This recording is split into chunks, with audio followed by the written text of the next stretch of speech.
దేవుని పరిశుద్ధమైన నామమునకు స్తోత్రములు కలుగునుగాక. చేరవచ్చిన మీకందరికీ మన ప్రభువైన యేసుక్రీస్తు పరిశుద్ధమైన నామములో శుభములు, వందనాలు తెలియజేస్తూ ఉన్నాను. దేవుని మహాకృపను బట్టి నూతన యెరూషలేములోని సంగతుల గురించి మనము ఆలోచన చేస్తూ ఉన్నాం. దేవుడు ఈ అంత్య దినాల్లో మన యొద్దకు ఈ సందేశాలను తీసుకొని వస్తూ ఉండగా మనము శ్రద్ధగా ఆలకించి విని ఇతరులకు కూడా పంచుకోవాల్సిందిగా ప్రేమతో మీకు నేను జ్ఞాపకం చేస్తూ ఉన్నాను. ఈ దినమున ప్రకటన గ్రంథం 15వ అధ్యాయం 5వ వచనాన్ని మనము ధ్యానం చేసుకుందాం. ప్రకటన గ్రంథం 15వ అధ్యాయము 5వ వచనాన్ని చదువుకుందాం.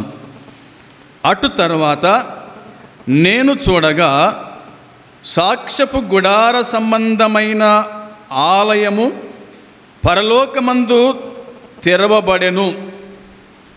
మరొక వచనం చదువుకుందాం. ఇదే ప్రకటన గ్రంథం 21వ అధ్యాయం 3వ వచనం. 21వ అధ్యాయం 3వ వచనాన్ని మనము చదువుదాం.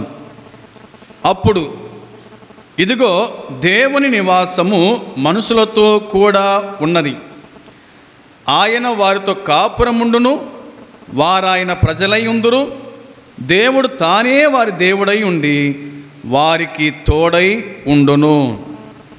చదవబడిన లేఖన భాగాలను బట్టి తల వంచితే చిన్న మాట ప్రార్థన చేసుకుందాం. ప్రేమ నమ్మకము కలిగిన పరలోకమందున్న మా తండ్రి, మీ పరిశుద్ధమైన పాదములకు వేలాది స్తుతులు స్తోత్రములు చెల్లించుకుంటున్నాం. ఆకాశమును సింహాసనంగా చేసుకొని, భూమిని పాదపీఠంగా చేసుకొని, కెరూబుల చేత శరాబుల చేత దూతల మధ్యలో 4 జీవుల మధ్యలో 24 పెద్దల మధ్యలో నిత్యము పరిశుద్ధుడు పరిశుద్ధుడు పరిశుద్ధుడు పరిశుద్ధుడు అని మానక స్తుతించబడుతున్నటువంటి దేవుడవు. పాపాత్మలమైన మా నిమిత్తమై పరలోకాన్ని మహిమను విడిచిపెట్టి ఈ భూమి మీద యేసుక్రీస్తును పేరున జన్మించి మా పాపభారమంతయు కూడా మీరు కలవరి శిలువలో మోసి రక్తమంతయు కూడా కార్చి చనిపోయి సమాధి చేయబడి తిరిగి లేచి మమ్మలను నీ రక్తముతో కడిగి పరిశుద్ధపరచి నీ ప్రజలుగా, నీ జనముగా, నీ రాజ్య వారసులుగా చేసినందుకై స్తోత్రం తండ్రి. ఈ సమయంలో చదవబడిన లేఖన భాగాన్ని దీవించి మీరు మాకు ఇచ్చినందుకే వందనాలు స్తోత్రం చెల్లించుకుంటున్నాం. మీరే మాతో మాట్లాడి మా జీవితాలు సరిచేసి నీ యొక్క రాకడ కోసమై సిద్ధపరచుమని యేసుక్రీస్తు నామంలో ప్రార్థన చేసి అడిగి స్తుతించి వేడుకుంటున్నాము తండ్రి, ఆమేన్. క్రీస్తు యేసునందు సోదరి సోదరులారా, పరలోక సందేశము నూతన యెరూషలేములో ఏమి ఉన్నాయో, ఏమి జరగబోతున్నాయో ఆ సంగతుల గురించి దేవుని వాక్యం మనకు జ్ఞాపకానికి తీసుకొని వస్తూ ఉంది. ఆ పట్టణములో ప్రత్యక్షపు గుడారము ఉండి ఉండవచ్చును అనే మాట యోహాను భక్తుడు తన దర్శనములో వ్రాసిన సంగతులు ఇవి. ఈ 15వ అధ్యాయంలో రాయబడిన మాట ఏంటంటే పరలోకములో దర్శనాలు అని ఉంది. పరలోకములో దర్శనాలు. భూమి మీద ఉన్నటువంటి యోహానుకు దేవుడు దర్శనమిచ్చినాడు. పాత నిబంధన కాలంలో అయితేనేమి, క్రొత్త నిబంధన కాలంలో అయితేనేమి, దేవుడు కొన్ని సందర్భాల్లో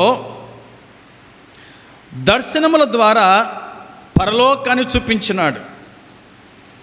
పరలోకం తెరవబడి ఉండగా అని అన్నాడు.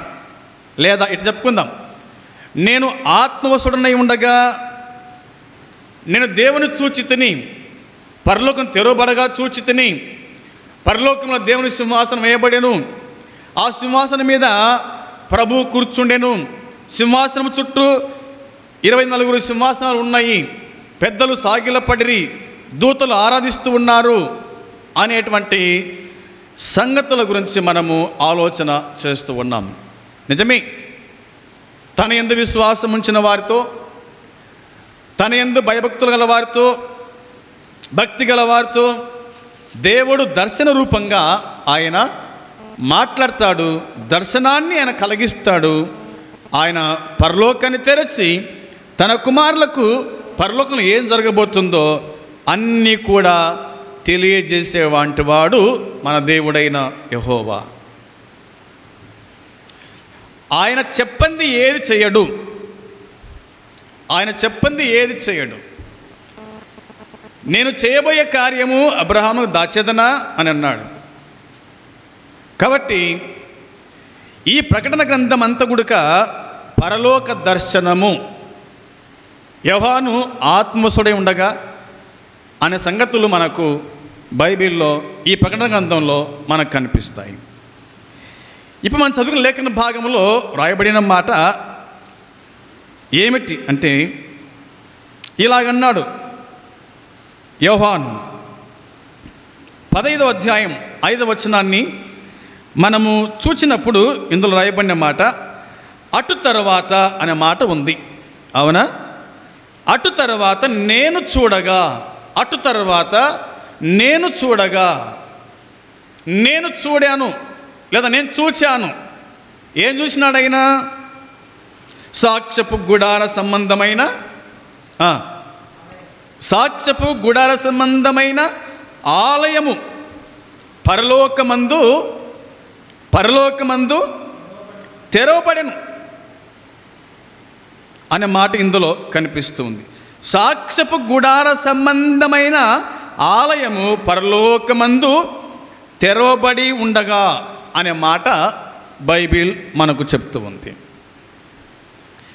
ఇక మనం జ్ఞాపకం చేసుకున్నప్పుడు దేవుని వాక్యంలో 21వ అధ్యాయానికి వచ్చేద్దాం. 21వ అధ్యాయము 3-4 వచనాలు చదువుకుందాం. 3-4 వచనాలు, 21వ అధ్యాయం 3-4 వచ్చిన భాగాలు. అప్పుడు ఇదిగో దేవుని నివాసము మనుషులతో కూడా ఉన్నది, ఆయన వారితో కాపురముండును, వారాయన ప్రజలై ఉందురు, దేవుడు తానే వారి దేవుడై ఉండి వారికి తోడై ఉండును, ఆయన వారి కనుల ప్రతి బాష్పబిందువును తుడిచివేయును, మరణము ఇక ఉండదు, దుఃఖమైనను ఏడుపైనను వేదనైనను ఇక ఉండదు, మొదటి సంగతులు గతించిపోయినని సింహాసనములో నుండి వచ్చిన గొప్ప స్వరము చెప్పుట వింటిని. దేవునికి స్తోత్రం కలుగునుగాక. ఆమేన్. సోదరులారా, పరలోకములో దేవుని పిల్లలకు ఏమి ఉండదు అనేది ఇక్కడ వ్రాయబడింది. దేవుని సన్నిధి, దేవుని సన్నిధి, దేవుని నివాసం, దేవుని సన్నిధి, దేవుని నివాసం మనుషులతో కూడా ఉన్నది అన్నమాట. దేవుని సన్నిధి, దేవుని నివాసం ఎవరుతుందంట? మనుషులతో కూడా ఉన్నది. మనుషులు ఎవరు? మనుషులు అనగా మనమే కదా. భూమి మీద పుట్టిన ప్రతి మానవుడు మనుషుడు అనే మాట వ్రాయబడింది. కాబట్టి మరణము ఉండదు పరలోకంలో. ఇంకేముండదట? దుఃఖము ఉండదు. 3వది ఏడుపు ఉండదు. 4వది వేదనలన్నిటినీ ఆయన తొలగించేస్తాడు అని దేవుని వాక్యం చెబుతూ ఉంది. వారి కనుల నుండి ప్రతి బాష్ప బిందువును తుడిచివేస్తాడంట. ఆయన వారి కనుల నుండి ప్రతి బాష్ప బిందువును తుడిచివేస్తాడు అనే మాట ఉంది. తర్వాత మరణము ఇక ఉండదు. ఈ భూమి మీదనే మానవునికి మరణం, జననము, మరణం ఈ భూమి మీదనే. ఒకవేళ ప్రభు వస్తే కనుక ఈ శరీరం మరణం కూడా ఉండనే ఉండదు. అవునా? ప్రభు మనం బతుకుండగానే వస్తే మనకు మరణం లేదు అని తెస్సలోనికీ పత్రిక మనకు చెప్తుంది కదా 4వ అధ్యాయంలో.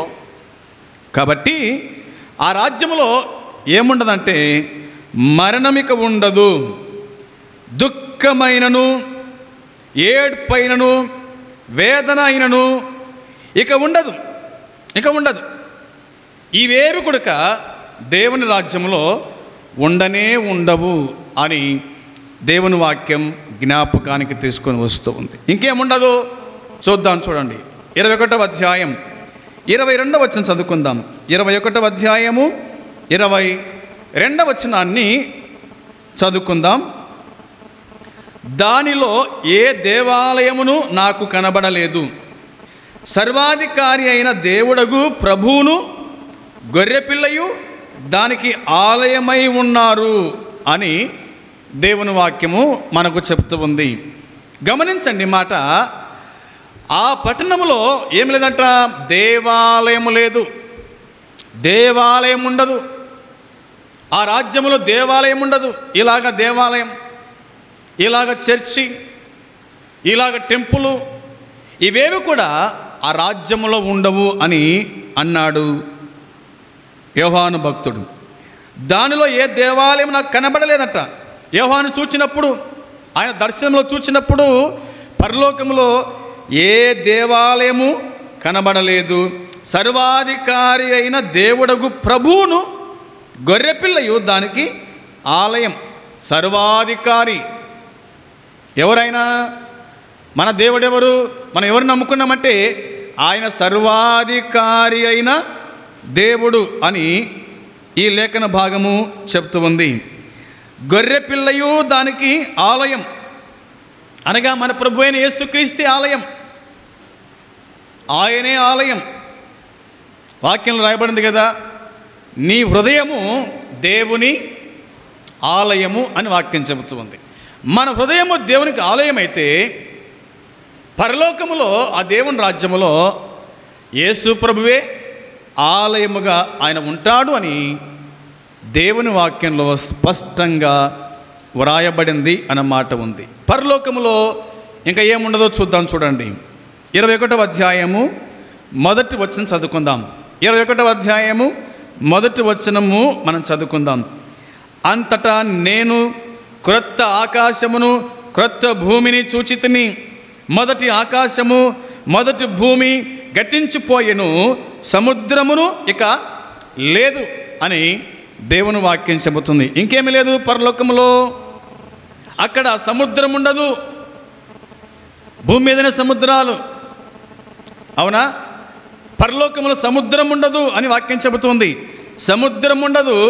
కొన్ని విధాలుగా ప్రస్తుతం సృష్టి వలె ఉన్నప్పటికీ క్రొత్త ఆకాశమును క్రొత్త భూమి అనే మాట ఉంది ఇక్కడ. క్రొత్త ఆకాశము క్రొత్త భూమి అనే మాట దేవుని వాక్యం చెబుతుంది. ఈ పాత ఆకాశము ఈ పాత భూమి ఇది గతించిపోతూ ఉంది. కనిపించే ఆకాశం, కనిపించేటువంటి భూమి ఇవేవి కూడా ఉండవు. ఆ పరలోక రాజ్యములో క్రొత్త ఆకాశం ఉంటుంది, క్రొత్త భూమిని చూచితిని అని అన్నాడనమాట. అందుకోసమే మొదటి ఆకాశము మొదటి భూమి ఏమైందంట, గతించిపోయెను. సముద్రం ఇక ఉండదు, సముద్రము ఇక ఉండనే ఉండదు. దేవునికి స్తోత్రం కలుగును కాక. సోదరి సోదరులారా, ఇందులో రాయబడిన మాట ఇలాగూ మనకు చెప్తున్నాయి.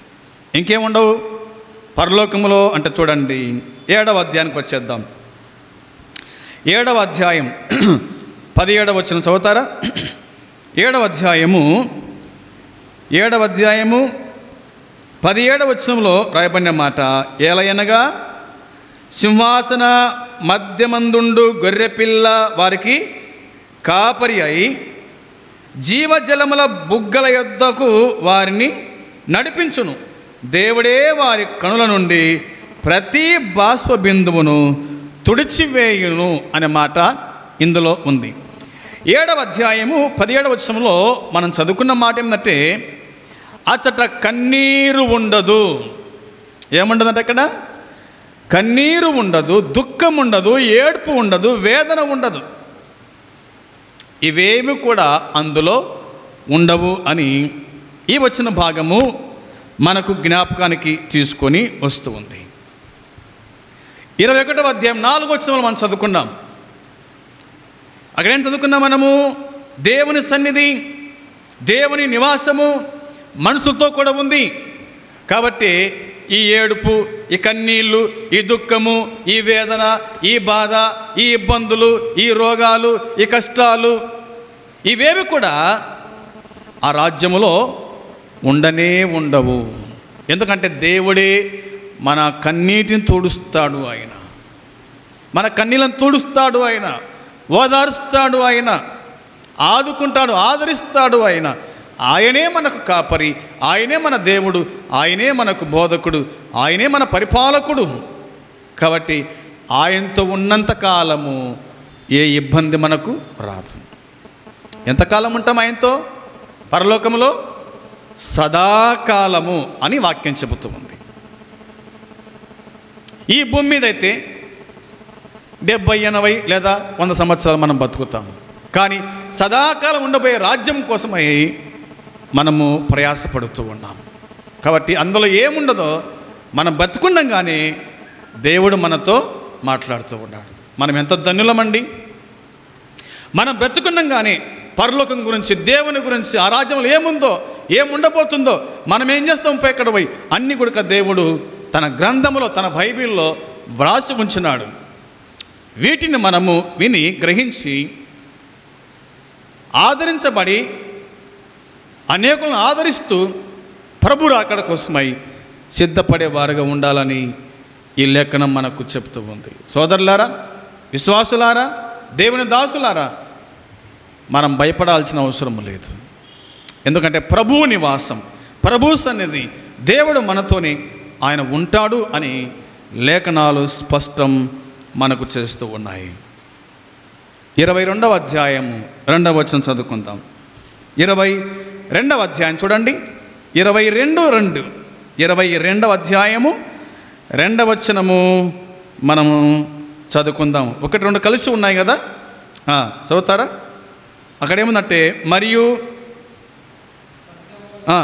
స్ఫటికము వలె మెరియునట్టి జీవజలముల నది దేవుని యొక్కయు గొర్రెపిల్ల యొక్కయు సింహాసనం వద్ద నుండి ఆ పట్టణపు రాజ్యవీధి మధ్యను ప్రవహించుట ఆ దూత నాకు చూపెను. ఆ నది యొక్క ఇవలను అవలను జీవవృక్షముండెను. అది నెలకు ఫలించుచు 12 కాపులు కాయును. ఆ వృక్షము యొక్క ఆకులు జనములను స్వస్థపరచుటకై వినియోగించును అనే మాట రాయబడింది. నేను ఇక్కడ ఒక మాట మీకు చెప్పాలనుకుంటున్నాను. ఏమిటి ఆ మాట అంటే, పరలోకములో అనారోగ్యముండదు. దేవునికి స్తోత్రం. సోదరులారా, దేవుని రాజ్యములో, ఆ పట్టణములో ఏముండదంట? అనారోగ్యం ఉండదు. నాకు పానం బాగాలేదని ఎవరు చెప్పరాడా? నాకు కాలు నొస్తుంది, నాకు చెయ్యి నొస్తుంది, నాకు ముక్కు నొస్తుంది, నోరు నొస్తుంది, తలకాయ నొస్తుంది, నడుములు వస్తున్నాయి, ఇవేవి అక్కడ ఉండనే ఉండవు. అక్కడ హాస్పిటల్ పనిలే, డాక్టర్లు వద్దు, సూదులేముండవు, మందులేముండవు అక్కడ. ఎందుకు అంటే అక్కడేముంది? జీవవృక్ష, చెప్పండి, జీవవృక్ష చెట్టు ఉంది అక్కడ. దాని ఆకులు ఔషధం. అర్థమైంది కదా? ఆ మాట చదవండి ఒకసారి. జీవవృక్ష ఫలము ఉండెను, అది నెలకు ఫలించచ్చు, 12 కాపులు కాయను. ఆ వృక్షం యొక్క ఆకులు జనములను స్వస్థపరచుటకై వినియోగించును. కాబట్టి ఆ లోకములో, పరలోకములో అనారోగ్యము ఉండదు. ఆత్మ సంబంధమైన రోగమునకు సంబంధించిన కీర్తనలు కొన్ని మనం చెప్పుకుందాం. ఎందుకంటే ఆ లోకంలో అనారోగ్యం ఉండదు. కాబట్టి ఇది ఆత్మ సంబంధమైన, చెప్తారా, ఆత్మ సంబంధమైన రోగమునకు స్వస్థత. ఎందుకంటే ఆ లోకంలో ఈ శరీరం ఉండదు కదా. ఉంటుందా? ఆ లోకంలో ఈ శరీరం ఉండదు. ఈ శరీరం ఇక్కడనే మట్టి పాలైపోతుంది అంతే. ఆదాముతో ప్రభు అన్నాడు, ఏమన్నాడు ఆదాముతో ప్రభు? మన్నైనది వెనకటి వలని మరలా మన్నైపోనని సొలొమోను చెప్పినాడు ఈ మాట. కాబట్టి మానవుడు మట్టితో చేయబడ్డాడు కాబట్టి మరలా మన్ను పాలవుతాడు. కాబట్టి ఈ మట్టి శరీరానికి పరలోకంలో ప్రవేశము లేనేలేదు. ఈ మట్టి శరీరము పరలోకానికి వెళ్ళదు. దేవుని ఆత్మనే పరలోకానికి వెళ్తుంది కాబట్టి అక్కడ అనారోగ్యము ఉండదు. దీన్ని బట్టి కొంత ఆలోచన చేస్తే బైబిల్లో చూద్దాం. చూడండి, 41వ కీర్తన, 41వ కీర్తనలో కీర్తనకారుడు చెప్పిన మాట జ్ఞాపకం చేస్తాం మీకోసమై. చూడండి, తీయండి. 41వ కీర్తన 4వ వచనంలో రాయబడిన మాట, యెహోవా నీ దృష్టి ఎదుట నేను పాపము చేసి ఉన్నాను, నన్ను కరుణింపుము, నా ప్రాణమును స్వస్థపరచుము అని మనవి చేసి ఉన్నాను అంటాడు. నా ప్రాణమును స్వస్థపరచుము. ఇది ఏంటంటే ఆత్మ సంబంధమైన రోగమునకు స్వస్థత. కాబట్టి నా ప్రాణమును అన్నాడు ఇక్కడ కీర్తనకారుడు. దావీదు అంటాడు ఇక్కడ, నా ప్రాణమును స్వస్థపరచుము. ప్రాణము శరీరం కాదు, శరీరాన్ని కాదు, ప్రాణం. మానవుడు శరీరము, ప్రాణము, ఆత్మ కలిగిన వాడు, అవునా? మనిషికి శరీరం ఉంది, ప్రాణం ఉంది, ఆత్మ గుడక ఉంది. అయితే పశువులకు మాత్రము శరీరము, ప్రాణం మాత్రమే ఉంది. పశువులకు మనకు తేడా ఏంటంటే పశువులకు ఆత్మ లేదు, మానవులకమైన మనకు దేవుని ఆత్మ ఉంది అన్నమాట వాక్యము చెబుతూ ఉంది. ఇంకేం రాయబడి చూడండి, యెషయా గ్రంథం 53వ అధ్యాయం, యెషయా గ్రంథం 53వ అధ్యాయము 5వ వచనం చూస్తారా? 53:5 వచనంలో రాయబడిన మాట ఏంటంటే, మన అతిక్రమ క్రియలను బట్టి అతడు గాయపరచబడెను, మన దోషములను బట్టి నలగొట్టబడెను, మన సమాధానార్థమైన శిక్ష అతని మీద పడెను, అతడు పొందిన ఏమాట చూడండి, అతడు పొందిన దెబ్బల చేత మనకు ఏం కలిగింది? స్వస్థత కలిగింది. అతడు పొందిన దెబ్బల చేత అనగా మన ప్రభు అయిన యేసుక్రీస్తు పొందిన దెబ్బల చేత మనకు స్వస్థత కలిగెను అని వాక్యం చెబుతుంది.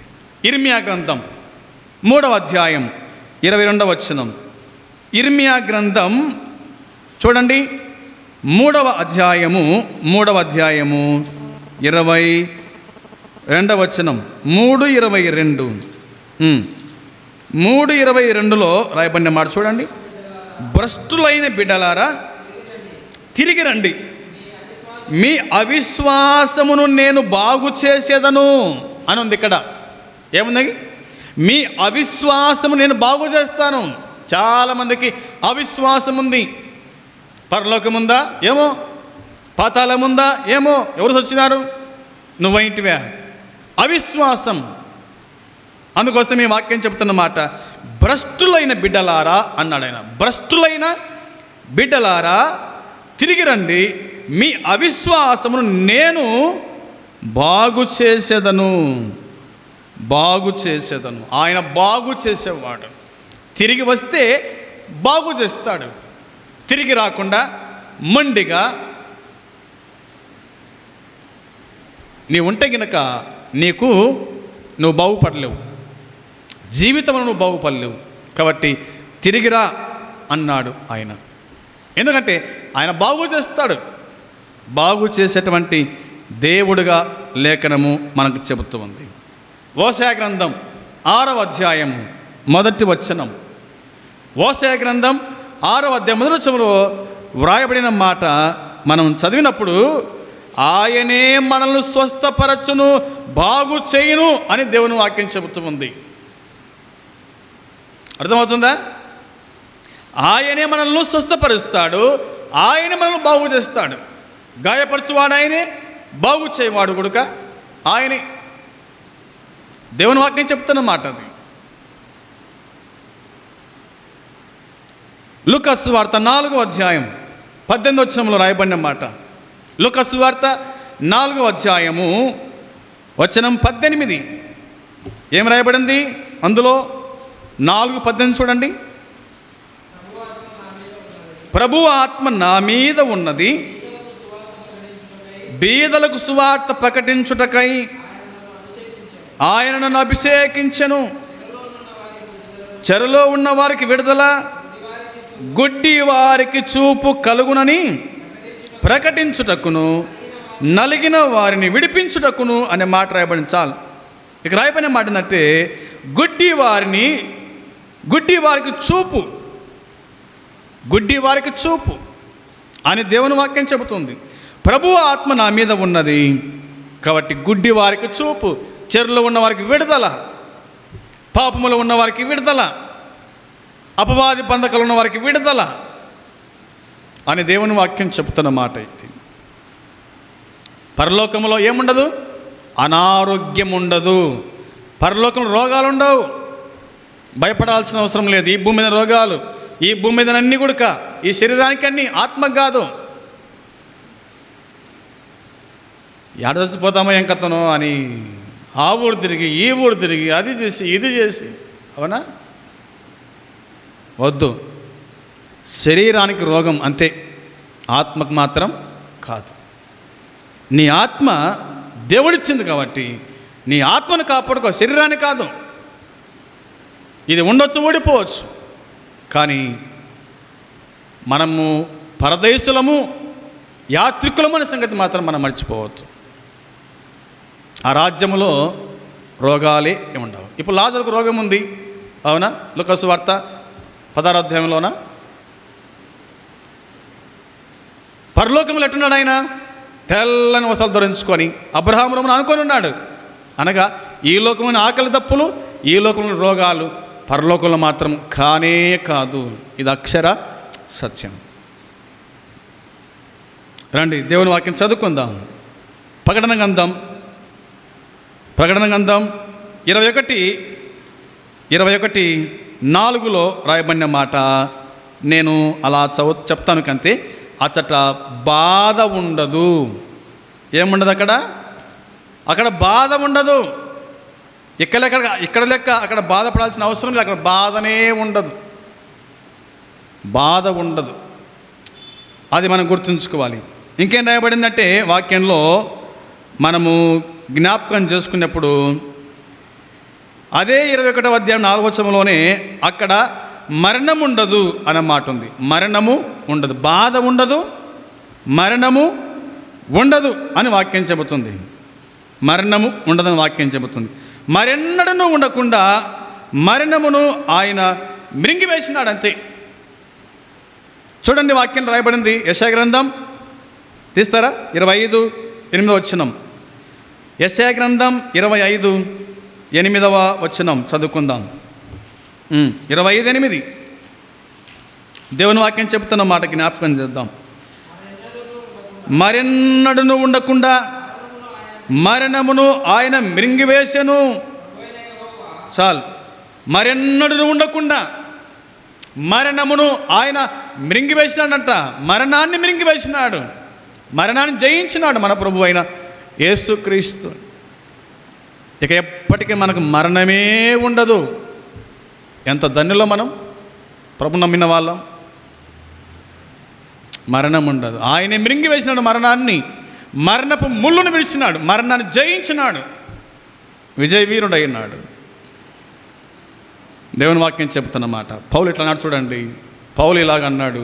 కొరింథీ మొదటి పత్రిక చూద్దాం. కొరింథీ మొదటి పత్రిక 15వ అధ్యాయము 26వ వచనం. కొరింథీ మొదటి పత్రిక 15వ అధ్యాయము చదువుతారా? 26వ వచనంలో కడపట నశింపజేయబడు శత్రువు మరణము అన్న మాట ఉంది. అక్కడ మరణము అన్న మాట ఉంది. కడపట నశింపజేయబడు శత్రువు మరణం, శత్రువు మరణము అనే మాట ఉంది. 24వ వచనం. 24వ వచనంలో అటు తర్వాత ఆయన సమస్తమైన ఆధిపత్యమును సమస్తమైన అధికారమును బలమును కొట్టివేసి తన తండ్రి అయిన దేవునికి ఒక రాజ్యము అప్పగించును. అప్పుడు అంతము వచ్చును. ఎందుకనగా తన శత్రువులనందరినీ తన పాదముల కింద ఉంచు వరకు ఆయన రాజ్య పరిపాలన చేయుచుండవలెను. కడపట నశింపజేయబడు శత్రువు మరణము దేవుడు సమస్తమును క్రీస్తు పాదముల కింద పరచి ఉండెను అన్నమాట దేవుని వాక్యం మనకు చెబుతూ ఉంది. అందుకోసమే సోదరులారా, పునరుద్ధానుడైన మెస్సయ్యగా కుమారుడు చివరి శత్రువైన మరణముతో సహా ఆయన జయించిన వాడు అన్న సంగతి జ్ఞాపకం చేస్తుంది. సమస్తాన్ని జయించినాడు ఆయన. మన ప్రభు అయిన యేసుక్రీస్తు ఆయన సమస్తాన్ని ఆయన జయించినాడు. జయవీరుడుగా ఆయన పరలోకం ఉన్నట్టుగా దేవుని వాక్యం చెబుతూ ఉంది. అందుకోసమే ప్రకటన 7:16 ప్రకారంగా అచ్చట ఆకలి దప్పులు ఉండవు అనే మాటను చూడండి. అన్నమాట 7వ అధ్యాయం 16వ వచనంలో ప్రకటన గ్రంథం 7వ అధ్యాయము 16వ వచనంలో 7:16లో వ్రాయబడిన మాట, వారికి ఇక మీదట ఆకలి అయినను దాహమైనను ఉండదు అనే మాట ఉంది. పరలోకంలో ఏముండదంట? పరలోకంలో ఆకలి ఉండదు. ఈ లోకంలోని ఆకలి ఒక్క పూట తినకపోతేనే అల్లాడిపోతాం, 2 పూటలా ఇంకా మెత్తబడతాం కదా. ఒకరోజు అయిందనుకో అసలుగా నిరసిల్లిపోతాం. అయితే పరలోకంలో మాత్రము అక్కడ ఆకలి ఉండదు. ఏముండదు అక్కడ? ఆకలి ఉండదు. ఆకలి దప్పులు లేని ఆనందరాజ్యం అని దేవుని వాక్యం చెబుతూ ఉంది. 21వ అధ్యాయం 27వ వచనం 21:27లో ఇంకేముండదు చూద్దాం. చూడండి 21:7లో ఇంకేముండదు. 21:27 సారీ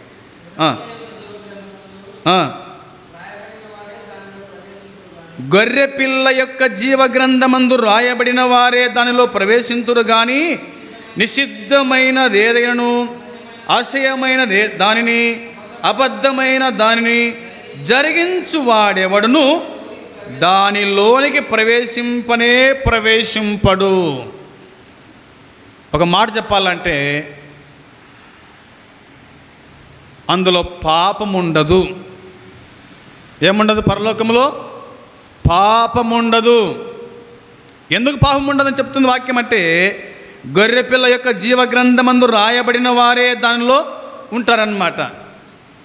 మన ప్రభు అయిన యేసుక్రీస్తు గ్రంథములో రాయబడిన వారి పేరు ఉందనుకో, నా పేరు ఉందనుకో జీవగ్రంథంలో, నేను మాత్రం అక్కడ ఉంటాను. నా భార్య పేరు లేదు, నా పిల్లల పేరు లేదు, వాళ్ళు అక్కడ ఉండరు. ఎవరి పేరైతే రాపించుకుంటారో జీవగ్రంథంలో వాళ్ళు మాత్రమే పరలోకంలో ఉంటారంట. అక్కడ ఏముంటుందంట? నిషిద్ధమైనదేదియు అసహ్యమైనదేదియు అబద్ధమైన, అంతేనా, అబద్ధమైన దానిని జరిగించువాడైనను దానిలోనికి ప్రవేశింపలేడు. ఇంకా ఈ లోకంలో పాపము చేసిన ప్రతి ఒక్కడు గుడుక దేవుని ఎరగని వాడు పరలోకంలో ప్రవేశింపడు. చాలామంది దుర్బోధలు చేస్తున్నారు. పరలోకం అందరూ పోతారంట. ఆరుకింద సాతాను ఉండి ఇదో వీడు నావాడే అని అంటాడంట. అదంతా కూడా మధ్యాకాశం జరుగుతుంది. అలా కూడా పరలోకంలో జరిగేది.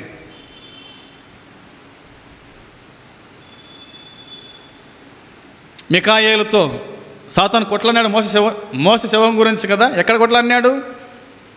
ఆకాశ మండలములో. పరలోకములో వీళ్ళెవరు ప్రవేశించరు. దొంగలు, నరహంతకులు, వ్యభిచారులు, మోసగాళ్ళు, అబద్ధికులు, వీరికి చోట లేదు అందులో. ఎవరి పేరైతే జీవగ్రంథంలో ఉంటుందో వారు మాత్రమే అందులో ప్రవేశిస్తారని లేఖనాలు మనకు స్పష్టంగా చెబుతున్నాయి. గ్రహించే వారికి ఉండాలని నేను మీకు జ్ఞాపకానికి తీసుకొని వస్తూ ఉన్నాను. 22:3 వచనం, 22వ అధ్యాయము 3వ వచనములో వ్రాయబడిన మాట చూడండి. ఇక మీదట శాపగ్రస్తమైనది దానిలో ఉండదు, దేవుని యొక్కయు గొర్రెపిల్ల యొక్కయు సింహాసనము దానిలో ఉండును అనే మాట రాయబడింది. అచ్చట శాపగ్రస్తమైనది ఉండదు, మరియు దేవుని తీర్పు సింహాసనం కూడా అచ్చట ఉండదు అనే మాట రాయబడింది. తీర్పు సింహాసనం ఉండదు. అందుకోసమే గొర్రెపిల్ల, దేవుని యొక్క గొర్రెపిల్ల యొక్క సింహాసనము దానిలో ఉండును, అంతే. తీర్పు సింహాసనం ఉండదు అక్కడ. ఇది గుర్తుంచుకోవాలని నేను ప్రేమతో జ్ఞాపకానికి తీసుకొని వస్తూ ఉన్నాను. 21వ అధ్యాయము ఇంకేముండదు ఆ రాజ్యములో అంటే 21, 23 చూడండి. 21వ అధ్యాయము 23వ వచనం మీరు తీయాలి, చదవాలి, ఎందుకంటే మీకు అర్థం కావాలి ఈ మాటలు. ఆ పట్టణములో ప్రకాశించుటకై సూర్యుడైనను చంద్రుడైనను అక్కరలేదు. చాలు. అచట సూర్య చంద్రుల అవసరం లేదు. ఆ రాజ్యములో సూర్యునికి ప్రవేశము లేదు, చంద్రునికి ప్రవేశము లేదు, అక్కర్లేదు అసలు. మనకే సూర్యుడు చంద్రుడు, మనకే భూమి ఆకాశం, మనకే ఇక్కడ చుక్కలు నక్షత్రాలు, ఇవన్నీ కూడా మనకే. కానీ పరలోకం పోయిన తర్వాత అక్కడ సూర్యునికి చంద్రునికి పని లేదు.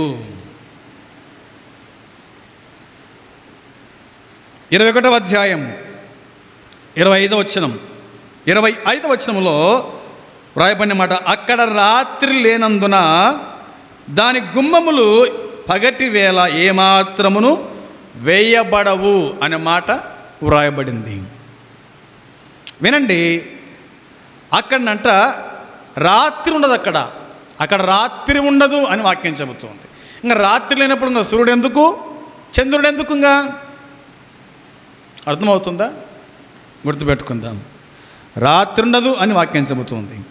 22:5, 22వ అధ్యాయము 5వ వచనంలో రాయబడిన మాట, రాత్రి ఇక ఎన్నడూ ఉండదు, దీపకాంతి అయినను సూర్యకాంతి అయినను వారికి అక్కరలేదు, దేవుడైన ప్రభువే వారి మీద ప్రకాశించును, వారు యుగ యుగములు రాజ్యము చేయుదురు. చూడండి, ఇక్కడ రాయబడిన మాట మనం చూస్తూ ఉన్నాం. రాత్రికి ఎన్నడూ ఉండదంట. దీపకాంతి ఆయనను సూర్యకాంతి ఆయనను అక్కర్లేదు వారికి. ఎవరికి అక్కర్లేదు? దేవుని పిల్లలకు అక్కరలేదు. దేవుని రాజ్యం పోయిన వారికి అక్కరలేదు. ఇంకేముందంట? దేవుడైన ప్రభువే వారి మీద ప్రకాశించును. దేవుడైన ప్రభువే వారి మీద ప్రకాశిస్తాడంట. వారు యుగ యుగములు రాజ్యము చేస్తారు అని దేవుని వాక్యంలో చూస్తూ ఉన్నాం. కాబట్టి దేవుని నమ్మిన వారు ఎంత ధన్యులో. ఒకవేళ ప్రభుని ఎరగకపోతే, ప్రభుని నమ్మకపోతే కనుక, నమ్మితే ధన్యుడవైతవని లేఖనాలు మనకు తెలియజేస్తూ ఉన్నాయి. సోదరులారా, దేవుని రాజ్యంలో, నూతన యెరూషలేములో, ఆ పట్టణంలో ఏమి ఉండదో ఆ సంగతులు మనము కొంత మట్టుకు ఆలోచన చేసినాం. కాబట్టి ప్రభు నీకు నాకు అవకాశం ఇచ్చాడు. మనము మన జీవితాన్ని సరిచేసుకోవాలి, సరిదిద్దుకోవాలి. మనం ఎప్పుడు చనిపోతామో తెలియదు, ఆయన రాకడ ఎప్పుడో తెలియదు. పాపములో పడకుండా జాగ్రత్తగా ఉండాలి. ప్రభు నమ్మని వాళ్ళు నీ కోసము నా కోసం యేసుక్రీస్తు కలవరి శిలువలో రక్తం గార్చినాడు, ప్రాణం పెట్టాడు, సమాధి చేయబడ్డాడు, తిరిగి లేచినాడు. యేసు ప్రభువా నేను పాపిని, నువ్వు రక్షకుడవు, నా పాపాలు క్షమించు నాయన అంటే ఆయన క్షమిస్తాడు. మరి క్షమాపణ కోరుకుంటారా? తల వంచండి, ప్రార్థన చేసుకొని మనం కార్యక్రమాన్ని ముగించుకుందాం. ప్రార్థన. ప్రేమగల తండ్రి, పరిశుద్ధుడైన దేవ, మీ పాదములకు వందనాలు తండ్రి, స్తోత్రములు. నూతన యెరూషలేములో ఏది ఉండదో స్పష్టంగా మాకు చెప్పిన మాటకై స్తోత్రాలు తండ్రి. విన్న లేఖన భాగాన్ని మేము జ్ఞాపకం చేసుకొని, ప్రభువా విశ్వాసులమైన మేము, సేవకులమైన మేము మా జీవితాలు సరిచేసుకొని సరిదిద్దుకొని నీ రాజ్యంలో ఉండే భాగ్యం దయచే తండ్రి, కృప చూపించండి. నమ్మని వారు తండ్రి మారు మనసు పొందడానికి వారికి ప్రేరేపించండి, నడిపించి సహాయం చేయమని మీకు అప్పగించుకుంటూ యేసుక్రీస్తు నామములోని ప్రార్థన చేసి అడిగి వేడుకుంటున్నాము తండ్రి, ఆమేన్. పరలోకమందున తండ్రి ప్రేమ, మన ప్రభు అయిన యేసుక్రీస్తు కృప, పరిశుద్ధాత్మ సన్నిధి సహవాసము చేరవచ్చిన మనకు సకల పరిశుద్ధులకు ఇప్పుడు ఎల్లప్పుడు సదాకాలము తోడై ఉండునుగాక, ఆమేన్. అందరికీ వందనాలు.